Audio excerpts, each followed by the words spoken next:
It's absolutely crazy to me how many misconceptions there are about the current NAR potential settlement. Number one, it's not already settled. So let's get that out of the air. The DOJ still has to accept it. Number two, what's the lawsuit even about?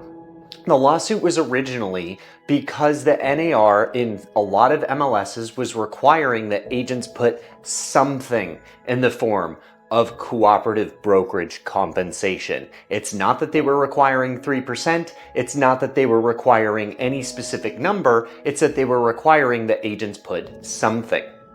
So now that that's out of the way, what is the potential fallout for agents? Agents are likely to just see a couple things. Some buyers trying to navigate the marketplace themselves in a few months, but they're going to quickly realize that real estate agents do a lot more than open doors. And moreover, we're likely to see a total change in potentially the entire industry away from the NAR. I would not be surprised if we don't see a cataclysmic shift in the entire industry, meaning that we will actually see pockets of data and information done in ways that we have never seen.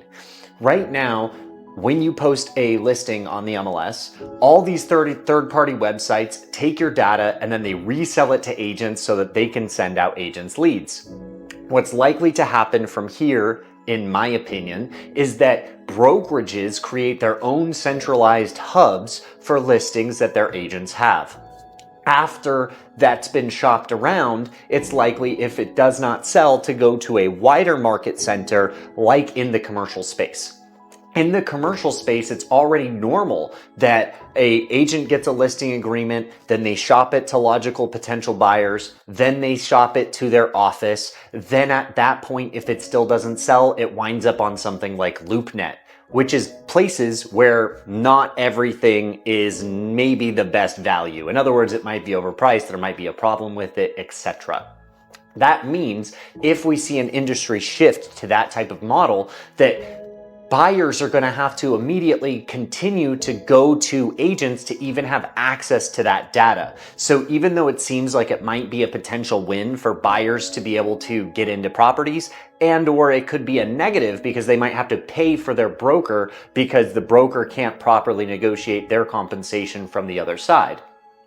But what I see as a potential fallout is that buyers will have to go to a real estate agent like they did before the internet existed to even get access to all of the information available.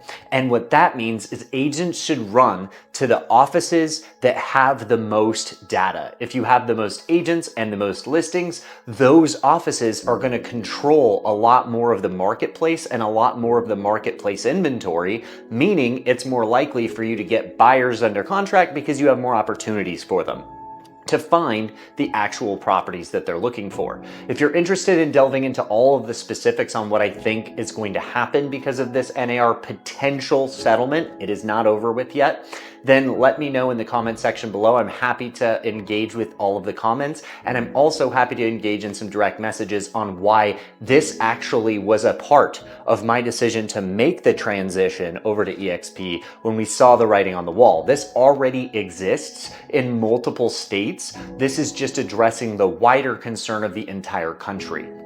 Once that wider concern is dealt with, I think we will see some massive shifts in the industry as a whole.